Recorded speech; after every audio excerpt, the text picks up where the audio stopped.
자식들이 저를 요양원에 보내려는 것 같네요. 부모를 요양원으로 보낼 때 자식들 99%가 하는 말.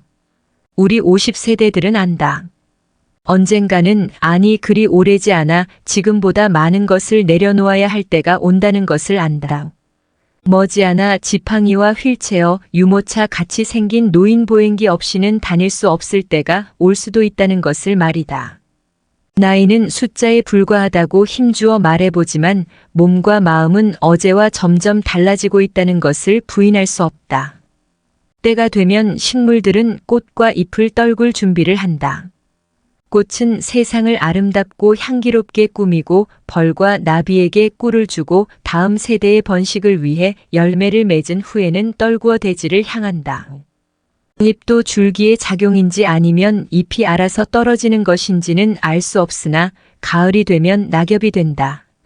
식물들이 때를 알아 꽃이나 단풍으로 마지막을 예쁘게 장식하고 떨어지듯 우리도 인생의 끄트머리에 있는 때를 미리 생각하며 아름다운 마무리가 될 수 있게 준비하는 것은 어떨까? 부모를 부양하는 문제에 있어 부모나 자녀 세대의 견해가 빠르게 변화하고 있다. KOSIS 국가통계포털 자료 2018년에 따르면 불과 10여 년 전만 해도 부모 부양은 가족이 책임져야 한다는 견해가 부모나 자녀 세대 모두에서 40%를 웃돌았으나 2018년도에는 25%대로 낮아졌다. 그리고 부모 부양은 부모 스스로 해결해야 한다는 답변이 늘었다. 노부모의 부양이 자식의 책임에서 부모 자신의 몫으로 점점 바뀌고 있는 것이다. 우리 50세대가 230대였을 때 노부모는 당연히 자식이 모셔야 한다고 생각하는 사람이 많았다. 그러나 지금은 자식들에게 짐이 된다며 부양을 원하지도 기대하지도 않는다. 게다가 포기할 것이 많다며 힘들어하는 30을 훌쩍 넘긴 자식들의 부양까지 감당해야 하는 안타까운 낀 세대이기도 하다. 반면 자식 세대는 부모 부양의 책임을 크게 느끼지 못하고 있다. 이런 세태 속에서 나의 노후를 어디서 어떻게 보낼까를 생각해 보았다. 은퇴의 연령이 지났어도 일을 할 수만 있다면 하고 싶다. 그리고 다른 사람 도움 없이 움직일 수 있고 내가 나를 건사할 수 있을 때까지 내 집에서 노후를 보내고 싶다. 그러다가 일을 할 수 없고 내 스스로 나를 돌볼 수 없게 되는 때에 요양원이나 실버타운으로 가려 한다. 작년 말에 함께 여행했던 연로한 화백 한 분이 계셨다. 그분은 가는 곳마다 주변 관광보다는 예쁘게 핀 꽃송이들을 열심히 사진 찍었다. 왜 그러시냐고 물어보니 더 나이 들어 침상에만 머물러야 하는 때가 오면 이 행복한 때를 기억하며 그림으로 그릴 꽃을 찍고 있다고 하셨다.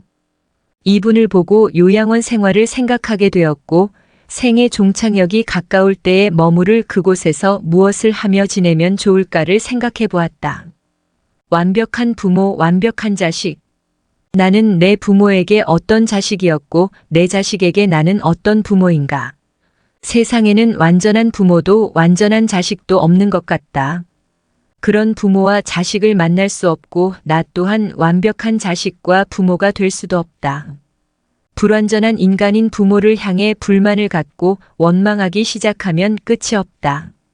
1950-60년대 모두가 가난했던 시절, 굶는 것이 일상이었던 시절에 먹이지도 못할 자식, 왜 낳느냐고 원망했던 자식들이 커서 자식을 낳았다. 굶기는 부모가 되지 않으리라 마음 먹고 열심히 바치라며 굶지 않게 길렀다면 그들이 만족했을까? 그의 자식들은 먹이기만 하면 다인가 남들처럼 제대로 가르치지도 못하면서 하며 불만을 토로할지 모른다. 그들이 부모가 되어 내 자식은 잘 가르치리라 마음 먹고 열심히 돈을 벌어 자기는 못 받은 교육을 자식에게 시켰다고 하자.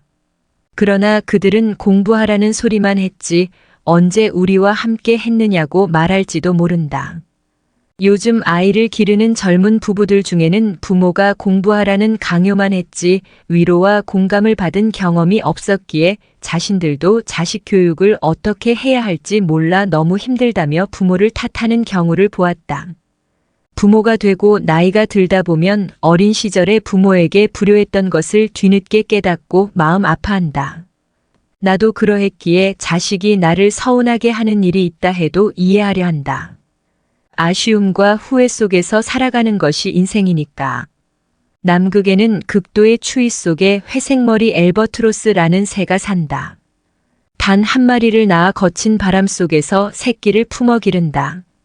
부모 새가 먹이 사냥을 나갈 때 강풍이 불어 새끼가 둥지에서 벗어나기라도 한다면 몇 시간 버티지 못하고 얼어 죽는다고 한다. 그런데 둥지로 돌아온 부모 새는 둥지 바로 밑에 떨어진 새끼를 알아보지 못한다. 새끼가 소리내어 울고 버둥거려도 소용이 없다. 강한 바람이 새끼를 밀어내면 부모 새들은 새끼를 못 찾고 새끼 스스로 둥지로 올라가야만 살 수가 있는 것이다.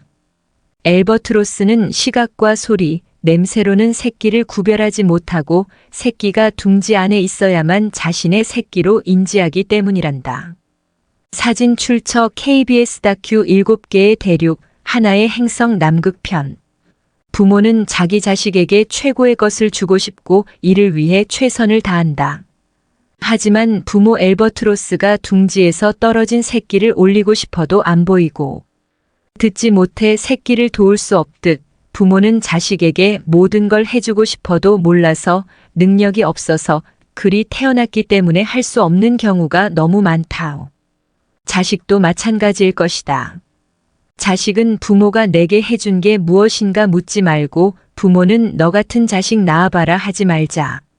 부모는 그냥 부모이기에 소중하고 자식은 그냥 자식이기에 소중하다. 요양원에 나를 보낼 자식에게 가족들은 요양원 생활을 하겠다는 내 생각에 반대할지도 모른다. 그러나 대부분의 우리 50세대들이 그리 생각하는 것처럼 나도 가족들의 짐이 되고 싶지 않다. 그렇게 해야 내 마음이 편할 것 같다. 그래서 몸은 가라앉아도 정신이 양호하다면 내 스스로 요양원을 찾을 것이다. 하지만 알츠하이머 병 등으로 그런 판단조차 할 수 없는 때가 온다면 그때 나를 요양원으로 보내라고 이 글을 통해 부탁하련다. 얘들아, 나의 뇌가 나와 너희들을 내 기억에서 밀어냈을 때 나를 요양원으로 보내다오. 우리 엄마는 그림 그리기를 좋아하니 펜과 종이를 늘 마련해 주세요. 낙지는 못 드세요. 등등 내가 좋아하는 것과 싫어하는 것을 그곳 사람들에게 미리 알려주렴. 간간히 내게 찾아와서 너희를 보게 해다오. 낯선 사람 보듯 누구세요? 하더라도 내 마음속 깊은 어딘가에서 너희를 알아보고 기뻐할지 몰라. 행복했던 시절 이야기를 들려주거나 사진을 보여주렴. 비록 내가 먼 곳으로 눈을 돌린다 해도 내 영혼 어딘가에서 알아보고 즐거워할지 누가 아니?